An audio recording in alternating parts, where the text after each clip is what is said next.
Bonjour! Cette vidéo YouTube est centrée sur l'astrologie.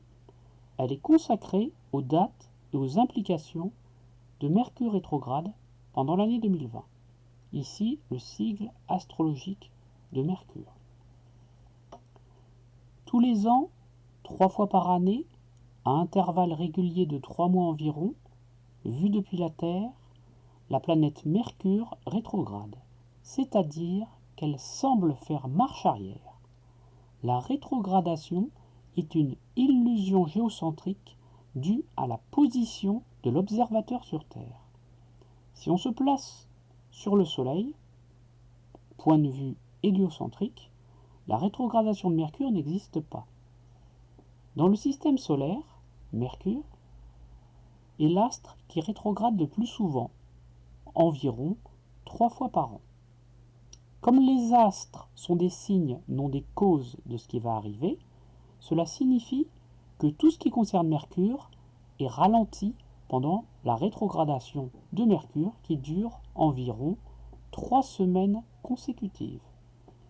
Mercure est l'astre lié à la communication, aux écrits, aux échanges, aux mouvements, aux transmissions.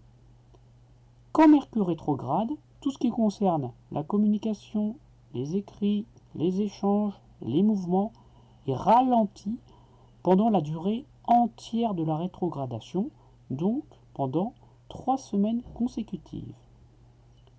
Voici le tableau récapitulatif des rétrogradations de Mercure en 2020. Ici, on a le début de la rétrogradation, là la fin. Première période, du 17 février 2020 au 10 mars 2020.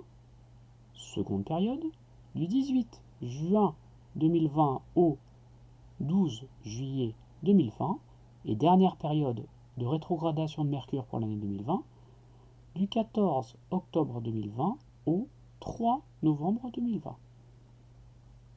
En France, les périodes de rétrogradation de Mercure peuvent correspondre à des périodes clés du mouvement de contestation générale contre la politique d'Emmanuel Macron.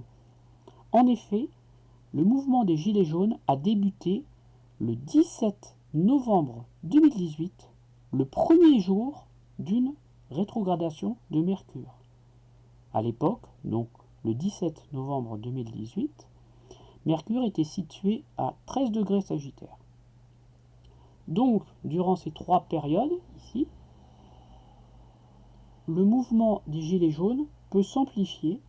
On peut avoir une période clé, puisque la rétrogradation, symboliquement, c'est un blocage. Donc on peut avoir une accentuation des blocages. Aussi, sur le plan personnel, durant ces périodes, il vaut mieux ne rien signer d'important, par exemple achat de voiture, de logement, de matériel informatique important. Il est préférable d'éviter de lancer un nouveau site internet, d'acheter des actions en bourse, sauf si c'est pour une revente très rapide. Aussi, il est préférable de ne pas se marier, de se paxer, et aussi, par exemple, de commencer un voyage lointain, sauf, bien entendu, comme c'est Mercure rétrograde, si c'est dans un pays qu'on a déjà visité. Donc là, c'est au contraire très favorable. Donc tout ce qu'on a déjà fait pendant les périodes de rétrogradation de Mercure, c'est très favorable. En revanche, la période de rétrogradation de Mercure, donc les 3 périodes sont ici, sont favorables pour signer un contrat de location. Pourquoi c'est favorable? Parce que la location, c'est provisoire.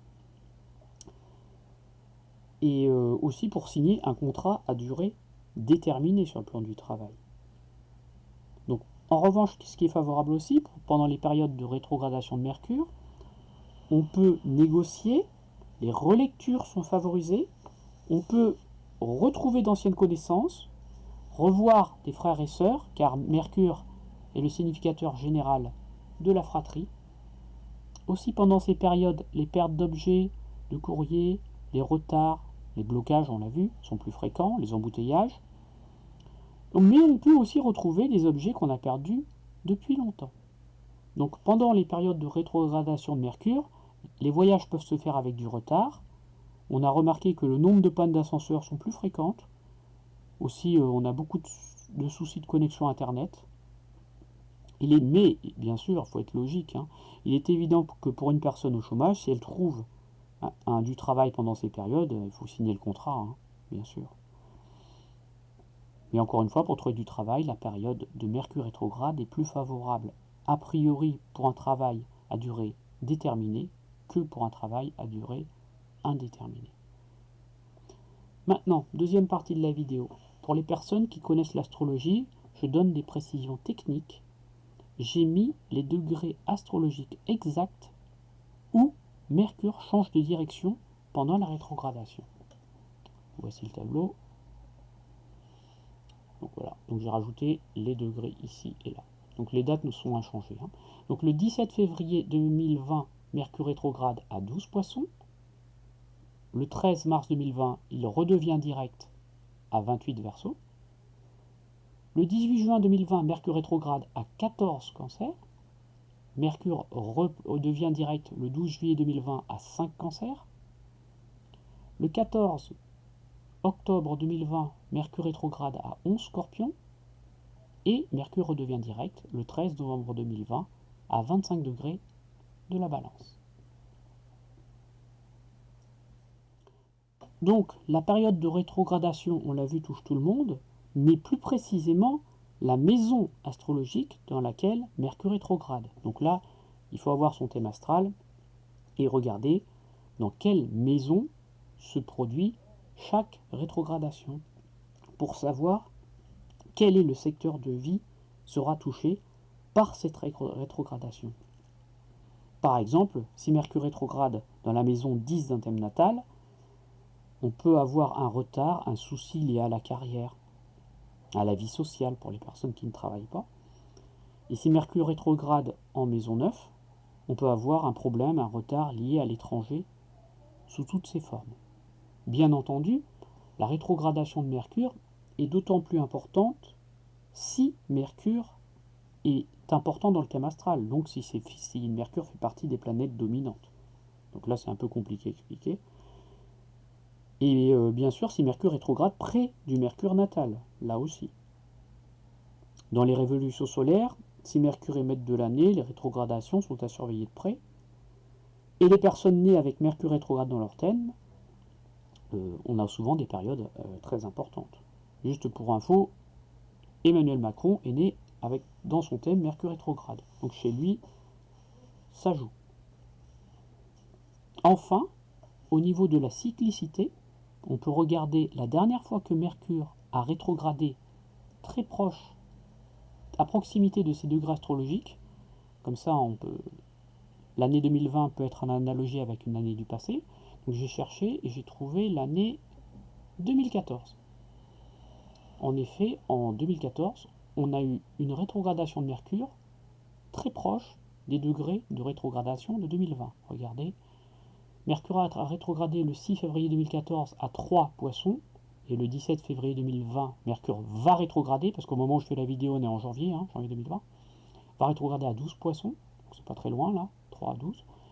Et Mercure est devenu direct le 28 février 2014 à 18 Verseau, il deviendra direct le 10 mars 2020 à 28 Verseau. Donc là, on a une analogie entre les deux.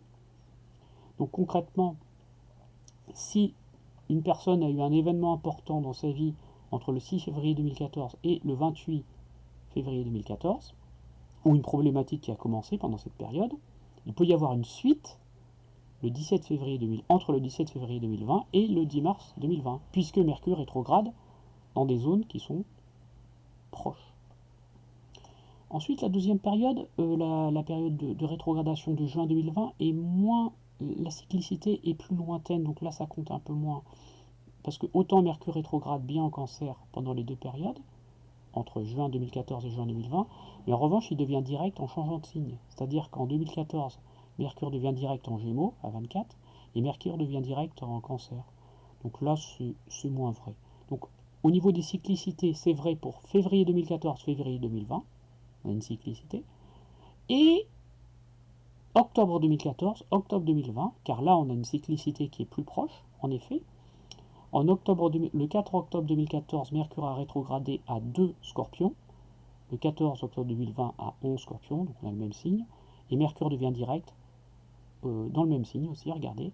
Le 25 octobre 2014, Mercure devient direct à 16 Balance, et le 3 novembre 2020, Mercure devient direct à 25 Balance. Donc là aussi, si une personne a eu un événement, une problématique qui a commencé le 4 octobre, entre le 4 octobre 2014 et le 25 octobre 2014, on peut avoir une suite qui se passe, donc qui va se passer, puisqu'on est en janvier 2020, qui va se passer du 14 octobre 2020 au 3 novembre 2020. Donc là, bien sûr, pour préciser, il faut analyser le thème astral en détail. Sur le plan mondial, on peut préciser que la période du 6 février 2014 au 28 février 2014 correspond à la crise ukrainienne, hein, et au début des problèmes en Crimée, c'est-à-dire que la Russie a annexé la Crimée, donc on peut avoir du 17 février 2020 au 10 mars 2020 un retour de cette crise ou une amélioration, donc là c'est pareil, il faut analyser en détail, hein. Et on note aussi sur le plan mondial que le 3 novembre 2020, c'est la date exacte de la présidentielle américaine, donc le 3 novembre 2020. Donc comme le résultat de la présidentielle américaine tombe un jour où Mercure devient direct, on risque d'avoir un retard dans les résultats de la présidentielle américaine, donc les résultats risquent d'arriver avec du retard. Merci beaucoup de votre attention. Je vous remercie de votre écoute. À bientôt. Au revoir.